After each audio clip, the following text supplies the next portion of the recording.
আজকের ঘটনাটা হচ্ছে ব্ল্যাক ম্যাজিক নিয়ে। অনেকে যারা ব্ল্যাক ম্যাজিক বিশ্বাস করে না বা মানে না, তাদের জন্য আজকের এই ইনসিডেন্টটা। অবশ্যই ঘটনাটা পুরো শুরু থেকে শেষ অবধি শোনো, তোমাদের ব্ল্যাক ম্যাজিক সম্পর্কে একটা আলাদা ধারণা আসবে। ঘটনাটা আমাদেরই সাবস্ক্রাইবার শেয়ার করেছে নদিয়া জেলার তাহেরপুর অঞ্চলের থেকে। সেই যে সাবস্ক্রাইবার, তার নাম হচ্ছে রাতুল। তার জীবনে ঘটে যাওয়া একটা ভয়ানক ঘটনা, যেটা তার সাথেই ঘটেছিল।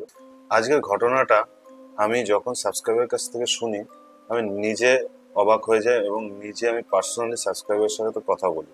সাবস্ক্রাইবার মানে রাতুল আমাকে বলে যে তার সাথে কি কি হয়েছিল।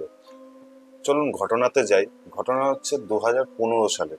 আগে রাতুলের ব্যাকগ্রাউন্ড আর তার পরিচয়টা দিই। রাতুল একটা মধ্যবিত্ত ঘরের ছেলে, মানে ওর বাবা চাষবাস করতো। তাহিরপুর এলাকাটা একটু গ্রাম, ওখানে চাষবাস করতো।